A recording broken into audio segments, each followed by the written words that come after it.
சரி, ஓகே. இந்த வீடியோவில் நம்ம வந்து யூனியன் அண்ட் இட்ஸ் டெரிட்டரிஸ் அதை பற்றி பார்ப்போம். அது பார்ட் 1. ஓகேங்களா? சரி. Union and it's territories. இப்போ வந்து இதில் மொத்தம் 4 ஆர்டிகல் இருக்குது. ஓகேவா? அப்போது நம்ம ஆர்டிகல் 1ல் வந்து ஒரு 3 கிளாஸ் இருக்குங்க. Article 1 clause 1, article 1 clause 2, 1 clause 3. அப்படியா? அப்படி 3 கிளாஸஸ் இருக்குது. அதை நம்ம கொஞ்சம் டீட்டெயிலாக பார்த்துடலாம். ஓகேவா? சரி. ஃபஸ்ட்டு என்ன சொல்கிறாங்க பாருங்கள். ஆர்டிகல் 1 கிளாஸ் 1ல் என்ன சொல்கிறாங்க? India that is Bharat. இதை 2ஆக பிரிக்கலாம். ஓகேவா? இது ஒன்று, இது ஒரு பார்ட்டு, இது ஒரு பார்ட்டு. சரி, இந்தியா தட் இஸ் பாரத் அப்படின்னு சொல்லி பேர் வச்சாங்க. ஓகேவா? ஏன் அப்படி வச்சாங்க அப்படின்னா நிறைய குழப்பங்கள் பேர் வைக்கும் போதே. இந்தியான்னு வைக்கலாமா, இல்லைன்னா வந்து ஹிந்துஸ்தான் வைக்கலாமா, இல்லை பாரத்னே வைக்கலாமா, ஒவ்வொருத்தரும் ஒவ்வொன்று சொன்னாங்க. ஓகேவா? இந்தியான்றதான் அப்போ இருந்த பேர். சரிங்களா? பாரத்ன்றது ஏன்ஷியன் நேம். ஓகேவா? ஹிந்துஸ்தான் அப்படின்றது நம்மளுக்கு வந்து பர்ஷியன்ஸு, அரப்ஸ் அவங்க கொடுத்த நேம். சரிங்களா? அப்போ அதை வைக்க வேணாம் அப்படின்ட்டாங்க. அப்போ இந்தியா வைக்கிறதா இல்லை பாரத்னு வைக்கிறதா, இதான் வந்து குழப்பம். சரிங்களா? சரி, எதுக்கு பிரச்சனை அப்படின்னு சொல்லிட்டு இந்தியா தட் இஸ் பாரத் அப்படின்னு சொல்லி வச்சுட்டாங்க. ஓகேவா? ஸோ 2 பேருமே நம்ம நாட்டுக்கு இப்போ வந்து இருக்குது. ஆனால் நம்ம அஃபிஷியலாக எது யூஸ் பண்ணிகிட்டு இருக்கோம்? இந்தியான்ற பேர் தான் யூஸ் பண்ணிகிட்டு இருக்கோம் எல்லா இடத்துலையும். கரெக்டுங்களா? சரி, இது வந்து first part. Shall be a union of states அப்படின்னு சொல்லி சொல்கிறாங்க பாருங்கள். ஓகேவா? இந்த வார்த்தையை தான் கவனிக்கணும். Union of states. ஏன் இந்த இடத்துல வந்து ஃபெடரேஷன் ஆஃப் ஸ்டேட்ஸ்ன்னு சொல்லல? அப்படி சொல்லியிருக்கலாம்ல. நம்ம போன வீடியோஸ்லாம் பார்த்தோம்ல. என்னது, நம்ம நாடு வந்து குவாசி ஃபெட்ரல் அப்படின்னு பார்த்தோமா? அரை உரை கூட்டாட்சி. ஓகேவா? குவாசி ஃபெட்ரல் அப்படின்றப்ப ஃபெடரேஷன் ஆஃப் ஸ்டேட்ஸ்னு வச்சுக்கலாம்ல. ஏன்னா டிஸ்ட்ரிபியூஷன் ஆஃப் பவர்ஸ் இருக்குது. அதெல்லாம் நம்ம பார்த்தோம். இந்த சேலியன் ஃபியூச்சர்ஸ் வீடியோஸில் நம்ம வந்து பார்த்தோம். கரெக்டுங்களா? சரி, அப்போது இப்படியே வச்சுருந்துருக்கலாம்ல. ஏன் வந்து யூனியன் ஆஃப் ஸ்டேட்ஸு அப்படின்னு சொல்லி வச்சாங்க அப்படின்னு சொல்லி கேட்டதுக்கு அம்பேத்கர் வந்து ஒரு விளக்கம் கொடுத்தாருங்க. என்ன கொடுத்தாரு அப்படின்னா, யூனியன் ஆஃப் ஸ்டேட்ஸ் அப்படின்னு சொல்லி ஏன் வச்சேன் அப்படின்னா, ஃபஸ்ட்டு விஷயம் என்னன்னு கேட்டிங்கன்னா, ஓகேவா, நம்ம நாடு வந்து எல்லாமே சேர்ந்து, அதாவது எல்லா ஸ்டேட்டும் சேர்ந்து சைன் பண்ணி இல்லை ஒரு அக்ரிமெண்ட் போட்டு வந்து வரல. ஓகேவா? எல்லா ஸ்டேட்டும் சேர்ந்து அக்ரிமெண்ட் போட்டு வரல. இது எப்படி புரிஞ்சுக்கிறது அப்படின்னா, இப்போ இந்தியான்னு ஒரு நாடு ஆல்ரெடி இருந்துச்சுங்க. ஓகேவா? இந்தியான்னு ஒரு நாடு ஆல்ரெடி இருந்துச்சுக்குள்ளார பாம்பே, மெட்ராஸு, பெங்காலு, ஓகேவா, யுனைடெட் ப்ராவின்சஸ் அப்படின்னு சொல்லி நிறைய ப்ராவின்சஸ் வந்து இருந்துச்சு. இதெல்லாம் சேர்ந்தது தான் என்னது, இந்தியாவாக இருந்துச்சு. ஓகேவா? இதில் வந்து பாகிஸ்தான் பிரிஞ்சு போனாங்க. ஓகேவா? அதுவும் இந்தியாவும் தான் இருந்துச்சு. அப்போ இந்தியான்றது ஆல்ரெடி இருந்துச்சு. இப்போது நீங்கள் இதே யூஎஸ் எடுத்துக்கிட்டீங்கன்னு வச்சுக்கோங்களேன். அவங்க வந்து பார்த்தீங்கன்னா ஒரு 13 காலனியாக இருந்தாங்க. காலனிஸ். இது என்ன காலனிஸ்னால் பிரிட்டிஷ் காலனிஸ். ஓகேவா? இப்போ இந்தியான்றது ஒரு பிரிட்டிஷ் காலனி தான். பிரிட்டிஷ் கீழே தானே நம்ம இருந்தோம். பிரிட்டிஷ் தானே நம்மளைய வந்து ஆட்சி செஞ்சுக்கிட்டு இருந்தாங்க. அது மாதிரி யூஎஸில் வந்து பார்த்தீங்கன்னு வச்சுக்கோங்களேன் ஒரு 13 காலனிஸ் இருந்துச்சு. இதுவும் பிரிட்டிஷ் கீழே தான் இருந்துச்சு. இவங்களாம் என்ன பண்ணாங்கன்னா இந்த 1776 அந்த டைமில் என்ன பண்ணாங்க, போராட்டம் பண்ணி என்ன பண்ணாங்க, அவங்களுக்கான ஃப்ரீடம் வந்து வாங்கிட்டாங்க. ஓகேவா? அப்போ 13 காலனியாக இருந்துச்சு. இந்த 13 பேருமே என்ன பண்ணாங்க, சேர்ந்து வந்து ஒரு அக்ரிமெண்ட் மாதிரி போட்டுக்கிட்டாங்க. நம்மளாம் சேர்ந்து வந்து யுனைடெட் ஸ்டேட்ஸ் ஆஃப் அமெரிக்கான்னு இருப்போம் அப்படின்னு சொல்லி அக்ரிமெண்ட் போட்டுக்கிட்டாங்க. அப்போ இந்த 13 என்ன, இது தனித்தனியாக இருந்துச்சு. இப்போ நீங்கள் யூஎஸில் எடுத்துக்கிட்டிங்கன்னா 50 ஸ்டேட் இருக்குது இல்லையா? 50 ஸ்டேட்ஸ் இருக்குது. ஓகேவா? இது எல்லாமே என்னது, இதுக்கு எல்லாமே தனித்தனி கான்ஸ்டியூஷன் இருக்கும். நம்ம முன்னாடியே பார்த்தோம்ல, சேலியன் ஃபியூச்சர்ஸில் பார்த்தோம்ல, 2 கான்ஸ்டியூஷன் இருக்கும். இப்போ நம்ம ஸ்டேட்டுக்குன்னு தனி கான்ஸ்டியூஷன்லாம் கிடையாது. அப்போது இந்த 13 பேர் என்ன, அப்போ 13 இருந்துச்சு. அந்த 13 பேர் என்ன பண்ணாங்க, சேர்ந்து ஒரு அக்ரிமெண்ட் போட்டாங்க. அக்ரிமெண்ட் போட்டு தான் என்ன பண்ணாங்க, ஒன்றா சேர்ந்தாங்க. அதனால அது என்னது, ஃபெடரேஷன். ஆனால் நம்ம அப்படி சேர்ந்தோமா அப்படின்னா அப்படி சேரல. இந்தியான்னு ஒரு நாடு ஆல்ரெடி இருந்துச்சு. ஓகேவா? இதான் வந்து அம்பேத்கர் வந்து சொல்கிறார். நம்ம வந்து எந்த ஒரு அக்ரிமெண்ட்டுமே இப்போ வந்து பாம்பேவோ இல்லை மெட்ராஸோ நம்ம எல்லாமே சேர்ந்து இருப்போம் அப்படின்னு சொல்லி அக்ரிமெண்ட்லாம் போட்டுலாம் வந்து நம்ம வந்து சேரலை. ஓகேங்களா? அது ஆல்ரெடி இதெல்லாமே சேர்ந்தது தான் இந்தியா அப்படின்னு தான் இருந்துச்சு. இதுக்கு வந்து இன்னொரு ஒரு விஷயம் கேட்டாங்க அதில் என்னன்னா, அப்போ பிரின்ஸ்லி ஸ்டேட்ஸ் இருக்காங்கல்ல, அவங்க அவங்க வந்து இந்தியாவோட சேர்ந்தாங்கல்ல, அப்போ அவங்கள என்ன சொல்றது? அதை ஃபெடரேஷன் சொல்றதா அப்படி? இந்தியான்ற நாடு ஆல்ரெடி இருந்துச்சு, அதனால ஃபெடரேஷன் சொல்ல நீங்கள் யூனியன் சொல்லிட்டீங்க, யூனியன் ஆஃப் ஸ்டேட்ஸ்னு சொல்லியாச்சு. சரி, ஓகே. அப்போ பிரின்ஸ்லி ஸ்டேட்ஸ் வந்து சேர்ந்தாங்கல்ல, அதுக்கு என்ன காரணம் சொன்னாங்கன்னா, இந்தியாவோட தானே அவங்க வந்து சேர்ந்தாங்க. இந்தியான்ற நாடு ஆல்ரெடி இருந்துச்சு, கரெக்டுங்களா? அப்போ இந்தியாவோட தான் என்ன பண்ணாங்க, இந்த பிரின்ஸ்லி ஸ்டேட்ஸ் தான் வந்து சேர்ந்தாங்க. ஸோ அதனால இதை வந்து என்ன சொல்லிட்டாங்க, இதை வந்து யூனியன் ஆஃப் ஸ்டேட்ஸ் தான் இது அப்படின்றதுக்கு ஒரு விளக்கம் கொடுத்தாரு. இன்னொரு விளக்கம் என்ன கொடுத்தாருன்னா, ரெண்டாவது, ஓகேவா,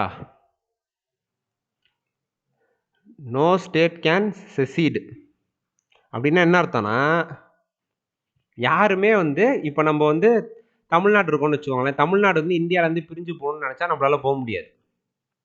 ஓகேவா? ஸோ நம்ம தமிழ்நாடுன்னு இல்லை, எந்த ஸ்டேட்டுமே 28 ஸ்டேட் இருக்கு இல்லையா? அப்போது 28 ஸ்டேட்டுமே அந்த ஸ்டேட் வந்து நம்ம இந்தியாவிலேருந்து பிரிஞ்சு நம்ம தனி நாடு ஆகணும் அப்படின்னு நினச்சா பண்ண முடியாது. செசீடுன்றதுக்கு அதான் பிரிந்து செல்றது அப்படின்னு அர்த்தம் செசீட்னா. ஓகேவா? நம்ம எந்த ஸ்டேட்டுக்குமே அந்த அதிகாரம் வந்து கிடையாது, நம்ம கான்ஸ்டியூஷன் வந்து கொடுக்கல. ஓகேவா? ஸோ அதனால் எந்த ஒரு ஸ்டேட்டுமே என்ன பண்ணுறது, பிரிஞ்சு போகணும்னு நினச்சா பிரிஞ்சு போக முடியாது. அதனால் இது ஒரு யூனியன். அதனால தான் நம்ம என்ன சொல்லுவாங்க, indestructible union is with destructible states அப்படின்னு சொல்லி சொல்லுவாங்க. ஓகேவா? அதாவது இது யார் வந்து நினச்சா பண்ண முடியும் அப்படின்னு கேட்டிங்கன்னா, சென்ட்ரல் கவர்மெண்ட் தான் நினச்சா பண்ண முடியும். நம்ம ஸ்டேட்டுக்கு பேர் மாற்றணும்னாலும் சரி, நேமு, பவுண்ட்ரி, இல்லை 2 ஸ்டேட்டை சேர்க்கணும், ஒரு ஸ்டேட்டை 2ஆக பிரிக்கணும், இது எதுவுமே என்ன பண்ண முடியும், சென்ட்ரல் கவர்மெண்ட் தான் பண்ண முடியும். ஸ்டேட் கவர்மெண்ட்டுக்கு அந்த பவரே வந்து கிடையாது. ஓகேவா? ஸோ அதனால தான் என்ன சொன்னாங்க, எந்த ஸ்டேட்டுமே பிரிஞ்சு செல்ல முடியாது அவங்க நினச்சா அப்படின்னு சொல்லி சொன்னாங்க. ஓகேவா? அப்படியே சென்ட்ரல் கவர்மெண்ட் நினச்சா தான் என்ன பண்ண முடியும், எல்லாத்தையும் மாற்ற முடியும். ஆனால் இப்போ நீங்கள் யூஎஸ் எடுத்துக்கிட்டீங்கன்னு வச்சுக்கோங்களேன், அங்கே வந்து ஸ்டேட்டுக்கு வந்து இதில் வந்து மோர் பவர் வந்து இருக்குது. அங்கே வந்து இந்த நேமு, பவுண்ட்ரி இதெல்லாம் சேஞ்ச் பண்ணணும் அப்படின்னா ஸ்டேட்டை கேட்கணும். இங்கே ஸ்டேட்டுக்கு பெருசாக கேட்க மாட்டாங்க, வியூ மட்டும் தான் கேட்பாங்க, அதுவும் வந்து பைண்டிங் கிடையாது. நம்ம பார்ப்போம் என்னன்றது. ஓகேவா? ஸோ இங்கே வந்து பார்த்தீங்கன்னா ஸ்டேட் கவர்மெண்ட்டுக்கு கேட்டு தான் செய்ய முடியும் சென்ட்ரல் கவர்மெண்ட்டு. ஓகேவா? ஸோ அதனால எந்த ஸ்டேட்டுமே நம்ம யூனியனை விட்டு பிரிஞ்சு போக முடியாது. இதனால என்னது, நம்ம வந்து ஃபெடரேஷன் கிடையாது, யூனியன் ஆஃப் ஸ்டேட்ஸ் தான். இந்த யூனியன்ற வார்த்தைக்கு தான் இவ்வளோ வந்து இந்த ரெண்டுமே வந்து அம்பேத்கர் வந்து சொன்னார் நம்ம கான்ஸ்டியூஷன். சரிங்களா? ஸோ இதான் ஆர்டிகல் 1 கிளாஸ் 1. சரிங்களா? ஆர்டிகல் 1 கிளாஸ் 2 பாருங்க. The states and the territories thereof shall be specified in the first schedule. என்ன சொல்கிறாங்க, states and the territories thereof shall be specified in the first schedule அப்படின்னு சொல்லி சொல்கிறாங்க. அப்படின்னா என்ன அர்த்தம்னா, எல்லா ஸ்டேட்டுமே என்ன எங்கே வந்து மென்ஷன் பண்ணியிருப்பாங்களா, ஃபர்ஸ்ட் ஷெடியூலில் மென்ஷன் பண்ணியிருப்பாங்க. இந்த ஷெடியூல்னா என்னன்றதை புரிஞ்சுக்கணும். இப்போ ஷெடியூல்னால் இதாங்க ஷெடியூலு. ஓகேவா? ஷெடியூலுக்கு சும்மா வரும் ஒரு இமேஜ் மாதிரி எடுத்தேன். இப்போ வந்து ஸ்கெடியூல்னா என்ன அர்த்தம்னா, explanatory memorandum of an article அப்படின்னு சொல்லி சொல்லுவாங்க. ஓகேவா? இதான் வந்து ஷெடியூலுக்கான மீனிங். இதுக்கு என்ன மீனிங் அப்படின்னா, இப்போ அங்கே நம்ம சொல்லிட்டோம் இல்லையா, 28 ஸ்டேட் இருக்குது, அப்புறம் 8 யூனியன் டெரிட்டரி இருக்குது, கரெக்டுங்களா? இது எல்லாத்தையும் நம்ம இந்த ஆர்டிக்கல்லே சொல்ல முடியுமா? இங்கேயே வச்சோம்னா இது எவ்வளோ பெருசாகிரும் இந்த ஆர்டிக்கல், கொஞ்சம் யோசிச்சு பாருங்க. இங்கே பாருங்களேன், இதை பார்த்தீங்கன்னா உங்களுக்கு தெரியும். இப்போ ஆந்திர பிரதேஷ்னு ஒரு ஸ்டேட், இங்கே பாருங்கள், இப்போ ஆந்திர பிரதேஷ் இருக்கா, ஆந்திர பிரதேஷ் கீழே பாருங்கள் என்னென்ன சொல்லியிருக்காங்க பாருங்கள். இதான் வந்து ஆந்திர பிரதேஷ்க்கு இவ்வளோ சொல்லியிருக்காங்க, அடுத்து அசாமுக்கு, ஓகேவா, அடுத்து பீகார், இந்த மாதிரி போயிட்டே இருக்கும். இது கீழே இன்னும் நிறையா இருக்கும், நான் சும்மா ஒரு இமேஜ் தான் எடுத்துருக்கேன். ஓகேவா? இந்த மாதிரி 28 ஸ்டேட்டுக்கும் நம்ம என்ன பண்ணுவோம் வைக்கணும், இப்போ 8 யூனியன் டெரிட்டரி வேறு இருக்குது. சரிங்களா? இது எல்லாத்தையும் தூக்கிட்டு வந்து நம்ம இங்கே வச்சோம்னு வச்சுக்கோங்களேன், இந்த ஆர்டிக்கல் எவ்வளோ பெருசாகிடும். அதனால தான் என்ன சொல்கிறாங்க, இந்த மாதிரி பெருசாக இருக்கிறதெல்லாம் நாங்கள் பின்னாடி ஸ்கெடியூலில் தூக்கிட்டு கொண்டு போய் வச்சிடறோம். அங்கே நீங்கள் உங்களுக்கு டீட்டெயிலாக பார்க்கணும்னா அங்கே போய் பார்த்துக்கோங்க. அதனால தான் என்ன சொல்கிறாங்க ஸ்கெடியூலில் explanatory memorandum of an article. ஓகேவா, ஒரு ஆர்டிக்கலை வந்து எக்ஸ்பிளைன் பண்ணணும்னா டீட்டெயிலாக எக்ஸ்பிளைன் பண்ணணும் அப்படின்னா அதை தூக்கி நாங்கள் ஷெடியூலில் வச்சுருவோங்க. அதனால என்ன பண்ணிட்டோம், இந்த ஆர்டிக்கல் 1 clause 2 என்ன சொல்லுது, ஸ்டேட்ஸ் அண்ட் டெரிட்டரிஸ்லாம் நம்ம நாங்கள் இங்கே மென்ஷன் பண்ணல, எங்கே மென்ஷன் பண்ணியிருக்கோம், ஃபர்ஸ்ட் ஷெடியூலில் மென்ஷன் பண்ணியிருக்கோம் அப்படின்னு சொல்லி சொல்கிறாங்க. அப்போ ஃபர்ஸ்ட் ஷெடியூலில் போய் பார்த்தோம்னா எக்ஸ்பிளைன்டாக இருக்கும், டீட்டெயில்டாக இருக்கும். சரிங்களா, இவ்வளோதான். இது வந்து ஷெடியூல் உங்களுக்கு புரியணுன்றதுக்காண்டி சொல்கிறேன். ஷெடியூல்னா என்ன, எக்ஸ்பிளனேட்டரி மெமராண்டம் ஆஃப் அன் ஆர்டிக்கலுங்க, அவ்வளோதான், வேறு ஒன்றும் கிடையாது. ஓகேவா, இவ்வளோ விஷயத்தையும் அங்கே வச்சோம்னா அந்த ஆர்டிக்கல் பெருசாயிருன்றதுக்காண்டி என்ன பண்ணாங்க, பின்னாடி வந்து கொண்டு போய் வச்சுட்டாங்க. ஓகேவா, அவ்வளோதாங்க. இது 1 clause 2 அவ்வளோதான். சரி, அடுத்து பாருங்கள், territory of India shall comprise of 1 clause 3. Article 1லேயே clause 3. ஓகேவா, இந்த கிளாஸ்ன்றது வந்து ஆர்டிகல் 1குள்ளார சப்டிவிஷன் மாதிரி. ஓகேவா, article 1 clause 3, territory of India shall comprise territories of the states சொல்லிட்டாங்களா, யூனியன் டெரிட்டரிஸு ஸ்பெசிஃபைட் இந்த ஃபர்ஸ்ட் ஷெடியூல். நான் இப்போ சொன்னேன்ல ஃபர்ஸ்ட் ஷெடியூலில் யூனியன் டெரிட்டரிஸ் இருக்குன்னு, 28 ஸ்டேட்டு 8 யூனியன் டெரிட்டரியில் எங்கே போட்டு கொண்டு போய் வச்சுருப்பாங்க அப்படின்னா அங்கே தான் வச்சுருப்பாங்க. அப்போ ஸ்டேட்ஸ் வந்துருச்சா, அதில் யூனியன் டெரிட்டரி வந்துருச்சா, such other territories as may be acquired. ஓகேவா, இங்கே பாருங்கள், இந்த யூனியன் ஆஃப் ஸ்டேட்ஸ்ன்ற இந்த வார்த்தை இருக்குல்ல, இங்கே வந்து யூனியன் டெரிட்டரி வந்து இதில் வந்து சேராது. ஏன் அப்படின்னு கேட்டிங்கன்னா, யூனியன் டெரிட்டரிக்கு வந்து ஃபெடரல் ஃபியூச்சர் வந்து இல்லைன்னு சொல்லி சொன்னாங்க. இதையும் நீங்கள் தெரிஞ்சுக்கோங்க. என்ன ஃபெடரல் ஃபியூச்சர் இல்லை அப்படின்னு கேட்டிங்கன்னா, இப்போ வந்து எனக்கு தெரிஞ்சு பாண்டிச்சேரி, ஓகேவா, டெல்லி, இதுக்கெல்லாம் தான் என்ன, அப்புறம் ஜம்மு அண்ட் காஷ்மீர், இது 3க்கு தான் என்ன இருக்குது, லெஜிஸ்லேட்டிவ் அசம்பிளின்னு ஒன்று இருக்குது. ஓகேவா, இப்போ ஜம்மு அண்ட் காஷ்மீரே யூனியன் டெரிட்டரியாக மாற்றிட்டாங்கல்ல, இது 3க்கு தான் என்னது, லெஜிஸ்லேட்டிவ் அசம்பிளின்னு இருக்குது. மற்ற யூனியன் டெரிட்டரிஸ்க்கெலாம் இருக்கா, அந்தமான் அண்ட் நிக்கோபாராக இருக்கட்டும், தத்ரா நாகர் ஹவேலி, தமன் அண்ட் டியூ, இதுக்கெலாம் இருக்கா, இல்லை. கரெக்டுங்களா, அப்போ அதுக்கெல்லாம் யார் வந்து ஆட்சி செய்வா, சென்ட்ரல் கவர்மெண்ட் டைரெக்டாக ஆட்சி செய்யும். அப்போ அங்கே ஃபெட்ரலிசம்ன்ற வார்த்தை இருக்காங்க, ஃபெடரல் ஃபியூச்சர்ஸ் இருக்கா, அதுக்கெலாம் கிடையாது. ஏன் ஃபெடரல் ஃபியூச்சர்ஸ் இல்லைன்ற, ஃபெடரல் ஃபியூச்சர்ஸ்னால் என்னது, சென்ட்ரல் கவர்மெண்ட்டுக்கும் ஸ்டேட் கவர்மெண்ட்டுக்கும் பவர் வந்து டிஸ்ட்ரிபியூட் ஆயிருக்கணும் இல்லையா. ஆனால் இந்த யூனியன் டெரிட்டரிஸ்லாம் லெஜிஸ்லேட்டிவ் அசம்பிளியே இல்லையே. அப்போ எப்படி அங்கே அப்போ இங்கே எப்படி வந்து ஸ்டேட் கவர்மெண்ட்டுன்னு ஒன்று இருக்கும். அப்போ யார் தான் அங்கே ஆட்சி செய்கிறா, சென்ட்ரல் தான் ஆட்சி செய்கிறாங்க. அப்போ ஃபெடரலிசம்னு ஒன்று இல்லவே இல்லை. அதனால நம்ம வந்து யூனியன் ஆஃப் ஸ்டேட்ஸ். அப்போ இது 3 என்ன சார் அப்படின்னு கேட்டிங்கன்னா, இதை நம்ம வந்து யூனியன் டெரிட்டரிஸில் வந்து பார்ப்போம் தெளிவாக. சரி, அப்போ எக்ஸப்ஷனும் இருக்குதுல்ல. ஓகேவா, இந்த யூனியன் ஆஃப் ஸ்டேட்ஸ்ன்றதுக்கு நான் சொல்கிறேன். அப்போ யூனியன் டெரிட்டரிஸ் எங்கே மென்ஷன் ஆகுதுன்னா ஆர்டிகல் 1 clause 3 தான் மென்ஷன் ஆகுது. இங்கே வந்து ஸ்டேட்ஸ் மட்டும்தான். ஓகே, சரி, ஃபர்ஸ்ட் ஷெட்யூல். சரி, இப்போ இந்த தேர்ட் பாயிண்ட் பாருங்கள், such other territories as may be acquired. such other territories as may be acquiredனா என்னன்னு பார்த்தீங்கன்னா, இப்போ ஃபார் எக்ஸாம்பிள் புதுச்சேரி எடுத்துக்கோமே, முன்னாடி பாண்டிச்சேரி, இப்போ புதுச்சேரி. ஓகேவா, புதுச்சேரி எடுத்துக்கிட்டோம்னா 1954 என்ன பண்ணாங்க, ஃப்ரெஞ்சு வந்து நம்மள்ட்ட புதுச்சேரி வந்து கொடுத்துட்டாங்க. அதுக்கு முன்னாடி வரைக்கும் என்னது, 1954க்கு முன்னாடி வரைக்கும் நம்மளோடது கிடையாது புதுச்சேரி. அப்போ யாரோடது, ஃப்ரெஞ்சோடது. அப்போ அதை நம்ம அக்வயர் பண்ணோம் இல்லையா, இதான் இந்த வேர்டுக்கான அர்த்தம். அக்வயர் பண்ணோன்னா என்ன, அதை நம்மளுக்குள்ளே சேர்ந்துருச்சு இல்லையா. ஸோ இப்போ என்ன ஆகுது அப்படின்னு பார்த்தீங்கன்னா, 1954 சேர்ந்தது என்ன ஆகும், 1962 வரைக்கும் அக்வயர்டாக இருக்கும். அதுக்கப்புறம் என்ன பண்ணுவாங்க, அதை யூனியன் டெரிட்டரியாக மாற்றிடுவாங்க. ஓகேவா, அக்வயர்டு டெரிட்டரியாக இருக்கும். இந்த கேப் வரைக்கும் என்னது, இது வந்து அக்வயர்டு டெரிட்டரி.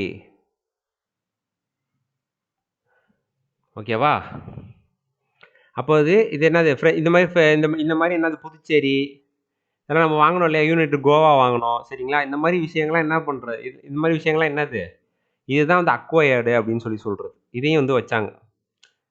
ஓகேவா, இதெல்லாமே என்னது, டெரிட்டரி ஆஃப் இந்தியானா இது எல்லாமே சேர்ந்ததான். இது ஸ்டேட்டு, யூனியன் டெரிட்டரி, இன்னொன்று 3வது அக்வயர் டெரிட்டரி. நம்ம ஏதாவது புதுசாக ஏதாவது ஃபியூச்சரில் அக்வயர் பண்ணோம்னா அது எல்லாமே. ஓகேவா, அவ்வளோதாங்க. இதாங்க ஆர்டிகல் 1. சரிங்களா, சரி, இப்போ ஆர்டிகல் 2 பார்ப்போம். ஆர்டிகல் 2 என்னது, ஆர்டிகல் 2 பாருங்க, empowers the parliament to admit into union of India or establish new states on such terms as it thinks fit. ஓகேவா, சரி, என்ன பண்ணலாம், இது ஒன்றும் இல்லைங்க. இந்த ஆர்டிகல் என்னன்னு கேட்டிங்கன்னா, இப்போ நம்ம இந்தியாவில் வந்து ஒரு லேண்டு வந்து நம்ம இந்தியாவுக்கு சொந்தமே கிடையாது. ஓகேவா, அதை நம்ம வந்து உள்ளே கொண்டு வரோம் இல்லையா, நம்ம நாட்டுக்குள்ளார கொண்டு வரோம்ல, அதுக்கான ஆர்டிகல் தாங்க ஆர்டிகல் 2. ஓகே, இப்போ நம்ம சிக்கிம் பார்த்தோம்னா உங்களுக்கு இது புரியும். அதனால தான் சிக்கிம் இங்க எழுதியிருக்கேன். சிக்கிம் வந்து பார்த்தீங்கன்னா, உங்களுக்கு எப்படி வந்துச்சு அப்படின்னு அந்த ஹிஸ்ட்ரி பார்த்தீங்கன்னா, அந்த ஆர்டிகல் 2 வந்து உங்களுக்கு வந்து புரிஞ்சிரும். சரியா? எப்படி வந்துச்சு? 1947ல இந்தியன் இப்ப 1947ல நம்மளுக்கு ஃப்ரீடம் கிடைச்சுச்சா, அப்ப அங்க சிக்கிம்னு ஒரு நாடு இருந்துச்சு. ஓகேவா? மேல அங்க மேப்ல பார்த்தீங்கன்னா உங்களுக்கு தெரியும். இங்க மேப் எடுத்துட்டு வரல நானு. சிக்கிம்னு ஒரு நாடு இருந்துச்சு. இந்தியா பக்கத்துல இருக்கும். பக்கத்திலேயே எங்க அங்கிட்டு மேல சைனா இருக்கும். இங்கிட்டு வந்து அப்ப வந்து ஈஸ்ட் பாகிஸ்தான். இப்ப வந்து பங்களாதேஷ்ன்னு ஆயிடுச்சு இல்லையா? ஈஸ்ட் பாகிஸ்தான் இருக்கும். இந்த மாரி நாடெல்லாம் பக்கத்து பக்கத்திலேயே இருக்கும். ஸோ, அதனால இவங்க என்ன பண்ணாங்க சிக்கிம் அப்படின்னு கேட்டீங்கன்னா, இவங்களுக்கு வந்து ஒரு பயம் வந்துருச்சு. பக்கத்துல எத்தன நாடு இருக்கு. நம்ம வந்து ரொம்ப குட்டியா இருக்கோம். நம்மளுக்கு ஈஸியா கேப்சர் பண்ணிருவாங்க அப்படின்னு சொல்லிட்டு என்ன பண்ணாங்கன்னா, அங்க சோக்யால் அப்படின்றவங்க தான் வந்து ரூல்ல இருந்தாங்க. சோக்யால்னா என்னது? இப்போ வந்து நம்ம ஹிஸ்ட்ரியில படிச்சிருப்போம் இல்லையா? முகல்ஸு, ஓகேவா? மௌரியாஸு, அப்புறம் குப்தாஸு, அப்புறம் சுல்தானேட்டு, டெல்லி சுல்தான். இந்த மாரிலாம் படிச்சிருப்போம் இல்லையா? இப்ப இந்த முகல்ஸ்ன்றது எப்படி? இந்த முகல்ஸ் கீழ என்னென்ன யார் யார் இருப்பா? அக்பர் இருப்பாங்க, பாபர் இருப்பாங்க. என்ன? இந்த மாரி நெறைய பேர் இருப்பாங்க இல்லையா? அப்ப இந்த முகல்ன்ற மாரி தான் இந்த சோக்யால்ன்றது. ஓகேவா? நான் சொல்றது மௌரியாஸ் மாரி இந்த சோக்யால். சோக்யால் அப்படின்றது வந்து ஒரு இன்ஸ்டிடியூஷன். அதாவது அந்த அந்த வரிசையில வர எல்லாத்தையுமே சோக்யால்ன்னு தான் சொல்லுவாங்க. இதுக்கு கீழ வந்து ரூலர்ஸ் வந்து இருப்பாங்க. ஓகே. இப்ப எப்படி முகல்ஸ் கீழ அக்பர், பாபர்லாம் இருந்தாங்க. அது மாரி சோக்யால். கீழ வந்து ரூலர்ஸ்லாம் இருப்பாங்க. இவங்க தான் என்ன பண்ணாங்க? சிக்கிம் வந்து ஆண்டுகிட்டு வந்தாங்க. இவங்க வந்து ஒரு அரசர் மாரி. ஓகேவா? கிங்கு மாரி. மொனார்க்கின்னு சொல்லுவோம்ல நம்ப. எக்ஸாக்ட்டா உங்களுக்கு சொல்லணும்னா அந்த வார்த்தை தான். மொனார்க்கி அப்படின்னு பார்த்தோம்ல, அதுதான். ரிபப்ளிக் கிடையாது. அப்ப ஹெரிடிட்டரியா வரது. சரி. இவங்க என்ன பண்ணாங்க அப்படின்னா, நம்ம இந்தியா கிட்ட என்ன பண்ணாங்கன்னா, புரொடெக்ஷன் கேட்டாங்க. அப்ப சிக்கிம் என்னது? புரொடெக்டரேட் ஆஃப் இந்தியாவா ஆயிடுச்சு. ஓகேவா? புரொடெக்டரேட் ஆஃப் இந்தியானா என்னது? இந்தியா என்ன பண்ணும் சிக்கிம்க்கு? டிஃபென்ஸு, எக்ஸ்டர்னல் அஃபேர்ஸு, அதுக்கப்புறம் கம்யூனிகேஷன். இது 3ம் என்ன பண்ணும்? இந்தியா தான் கண்ட்ரோல் பண்ணும் சிக்கிம்க்கு. ஆனா சிக்கிம் வந்து இந்தியாவோட ஒரு பகுதி கிடையாது இப்போ. எப்ப 1947ல இது வந்து கொண்டு வந்தாங்க. இந்த சோக்யால்ன்ற ரூலர் வந்து இந்தியா கூட இந்த அக்ரிமெண்ட் வந்து போட்டுக்கிட்டாங்க. ஓகேவா? அப்ப இந்த 3க்கும் ஏதாவது பிரச்சனை வந்துச்சுன்னா, நீங்க தான் எங்களை வந்து புரொடெக்ட் பண்ணணும். அதுதான் வந்து புரொடெக்டரேட் அப்படின்னு அர்த்தம். ஓகே. இப்ப சிக்கிம் வந்து இந்தியாவோட புரொடெக்டரேட் ஆயிடுச்சு. சரி. இப்ப அடுத்து என்ன ஆச்சுன்னு பார்த்தீங்கன்னா, 1947லேருந்து அப்படியே போயிட்டே இருந்துச்சுங்க. 1974 ஒரு டைம் வந்துச்சு. ஓகேவா? இந்த டைம் என்ன ஆகுது அப்படின்னா, அங்க வந்து பயங்கர ரிவோல்ட்டு, பயங்கர புரொட்டஸ்ட்லாம் வந்துச்சு. இங்க சிக்கிம்ல. என்ன அப்படின்னா, எங்களுக்கு வந்து இப்ப சோக்யால்ன்றது எப்படி ஒரு மொனார்க்கி, இது மாரி இல்லாம ஒரு டெமோக்ரசி வந்து எங்களுக்கு வந்து வேணும். டெமோக்ரசினா, நாங்க வந்து ஓட்டு போட்டு தேர்ந்தெடுக்கணும். எங்களோட லீடர ஹெரிடிட்டரியா வரக்கூடாது அப்படின்னு சொல்லி அங்க ஒரு பிரச்சனைங்க. எங்க சிக்கிம்ல. அப்ப என்ன ஆயிடுச்சு அப்படின்னு பார்த்தீங்கன்னா, அங்க 1974ல என்ன ஆயிடுது? எலக்ஷன்லாம் நடத்துனாங்க. எங்க சிக்கிம்ல. இதுவரைக்கும் யாரு அங்க வந்து ஆட்சி செஞ்சுக்கிட்டு இருந்தா, அந்த சோக்யால்ன்றவங்க தான். இவங்க வந்து ஹெரிடிட்டரியா அப்படியே வம்சாவளியா அப்படியே வந்துகிட்டு இருப்பாங்க. அப்படி இருக்கக்கூடாது. இனிமேல் என்ன ஆயிரணும்? இவங்க வந்து பிரிட்டனோட குயின் மாரியும், பிரிட்டன்ல இப்ப குயின் இருக்காங்கல்ல, குயினு, கிங்கு அவங்கலாம் இருக்காங்கல்ல, அந்த மாரியும், இவங்க இப்போ பிரைம் மினிஸ்டர் இருக்காங்கல்ல பிரிட்டன்ல. பிரிட்டன்ல பிரைம் மினிஸ்டர் இருக்காங்கல்ல. அவங்களுக்கு தானே ஃபுல் பவர் இருக்கும். அந்த மாரி எங்களுக்கு இப்போ வேணும் அப்படின்னு சொல்லி இப்ப 1974ல சிக்கிம்ல வந்து எலக்ஷன் நடக்குது. சிக்கிமிஸ் காங்கிரஸ்ன்னு ஒரு பார்ட்டி வந்து வின் பண்ணிட்டாங்க அங்க சிக்கிம்ல. சரிங்களா? நின்னு. அப்போ என்ன பண்றாங்க அப்படின்னா, அவங்க என்ன பண்றாங்கன்னா, இந்தியாவோட நாங்க இன்னும் வந்து இதுவரைக்கும் புரொடெக்டரேட்டா தானே இருந்திருக்கிறாங்க. இந்தியாவுக்கு அவங்க. இந்தியாவுக்கும் சிக்கிம்க்குள்ள உறவு வந்து புரொடெக்டரேட் தான். அப்படி இல்லாம நாங்க வந்து இந்தியால வந்து ஒரு ஒரு ஒரு சிலர் என்ன சொல்றாங்கன்னா, நாங்க இந்தியால இன்னும் வந்து ஒரு பார்ட் ஆவணும். இன்னும் எங்களுக்கு இந்தியாவோட ஒரு க்ளோஸ் ரிலேஷன்ஷிப் வேணும்ன்றாங்க. ஒரு சிலர் என்ன சொல்றாங்க, நான் இந்தியால ஒரு பார்ட்டாவே ஆகணும்னு கூட சொல்றாங்க ஒரு சிலர். ஓகே. இந்தியால ஒரு பார்ட்டா கூட வந்துரணும் அப்படின்னு சொல்றாங்க. அப்ப என்ன பண்றாங்க அப்படின்னா, நம்ம இந்தியன் கவர்ன்மெண்ட் என்ன பண்றாங்கன்னா, 35த் கான்ஸ்டிடியூஷனல் அமெண்ட்மென்ட் ஆக்ட்ன்னு ஒண்ணு கொண்டு வராங்க. ஓகேவா? இது கொண்டு வரது மூலியமா என்ன பண்றாங்கன்னா, புதுசா ஒரு ஆர்டிகல் 2A. ஏன்னா ஆர்டிகல் 2ல வந்து பார்த்தீங்கன்னா, ஒரு ஸ்டேட்ட வந்து புதுசா நம்ப இந்தியாவோட பகுதியே கிடையாது அது. அத வந்து நம்பக்குள்ளார நம்ம கொண்டு வரோம் அப்படின்னா, ஆர்டிகல் 2. ஓகேவா? ஒரு ஸ்டேட்டா கொண்டு வரோம்னா, ஆனா இங்க பாருங்க, இங்க வந்து என்னவா கொண்டு வந்தா, அசோசியேட் ஸ்டேட்டா தான் கொண்டு வந்தாங்க. ஃபுல்லா ஸ்டேட்டா வந்து கொண்டு வரல. நான் சொல்றது புரியுதுங்களா உங்களுக்கு? அசோசியேட் ஸ்டேட்டா தான் கொண்டு வந்தாங்க. இப்ப அசோசியேட் ஸ்டேட்னா என்ன சார்? ஸ்டேட்டுக்கும் அசோசியேட் ஸ்டேட்டுக்கும் என்ன வித்தியாசம் அப்படின்னா, ஸ்டேட்னா உங்களுக்கு அவங்க வந்து இந்திய மக்கள் ஆயிருவாங்க. எல்லாமே எல்லா பவர்ஸுமே அவங்க இந்தியா மக்களுக்குள்ள எல்லா பவருமே அவங்களுக்கு இருக்கும். ஆனா அசோசியேட் ஸ்டேட்னா ஒரு சில பவர்ஸ் தான் வந்து இருக்கும் அந்த மக்களுக்கு. ஃபுல் இந்தியன் சிட்டிசன் மாரி அவங்க வரமாட்டாங்க. சரிங்களா? ஸோ அதனால புதுசா ஒரு ஆர்டிகல் 2ஏன்னு சொல்லி ஒண்ணு கொண்டு வந்தாங்க. ஏன்னா இது மாரி ஒரு ப்ரொவிஷன் இல்லல்ல கான்ஸ்டிடியூஷன் ஆல்ரெடி. அதுக்கு தான் 35த் கான்ஸ்டிடியூஷனல் அமெண்ட்மென்ட் ஆக்ட்ன்னு ஒண்ணு கொண்டு வராங்க.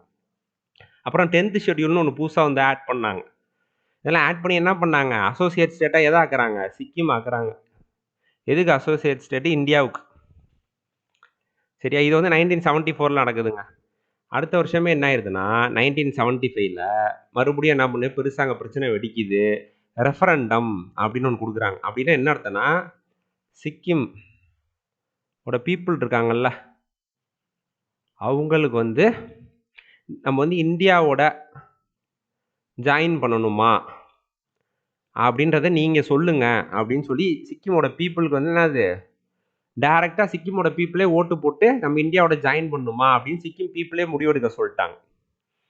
அப்போ தான் என்ன பண்ணாங்க, அவங்க எல்லாருமே என்ன பண்ண, ஆமாம் இந்தியாவோட ஜாயின் பண்ணும் அப்படின்னு சொல்லி அந்த ரெஃபரண்டம் வந்து வந்துருச்சு. இதான் வந்து ரெஃபரண்டம். ரெஃபரண்டம்னா என்ன, பீப்புளுக்கு ரெஃபர் பண்ணுறாங்க, அதான் referendum. People refer to the people, இதான் வந்து ரெஃபரண்டம். சரிங்களா, அதுக்கு பேர் தான் ரெஃபரண்டம்.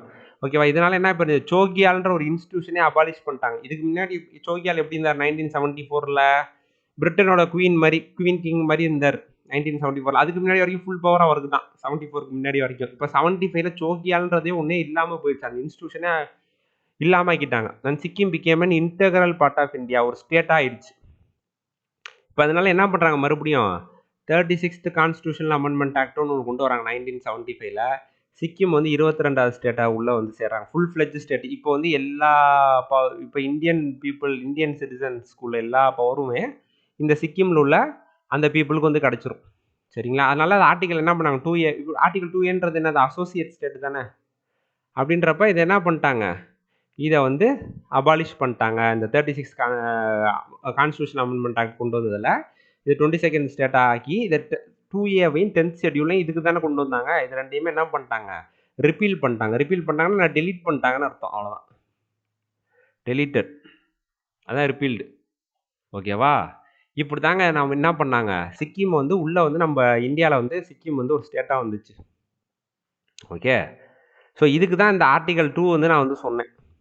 ஆர்டிகல் 2வோட வேலை என்னன்னா, நம்ம இந்தியாவோட பகுதியே இல்லாத ஒரு, நம்ம இந்தியாவில் அது இப்போதைக்கு ஒரு பகுதியே இல்லை, அதை வந்து உள்ளே கொண்டு வரணும்னா ஆர்டிகல் 2 யூஸ் பண்ணி தான் கொண்டு வரணும். சரி, அது உங்களுக்கு புரிஞ்சிருக்கும்னு நினைக்கிறேன். இப்போ சிக்கிமோட இதையும் நம்ம பார்த்துட்டோம், வரலாறையும் நம்ம பார்த்துட்டோம், எப்படி உள்ளே வந்துச்சு அப்படின்றதையும். ஓகேவா. ஸோ அவ்வளோதான் இந்த வீடியோவில் நம்ம வந்து ஆர்டிகல் 1ம் 2ம் பார்த்துருக்கோம். அடுத்த வீடியோவில் ஆர்டிகல் 3 பார்க்கலாம். ஓகேவா.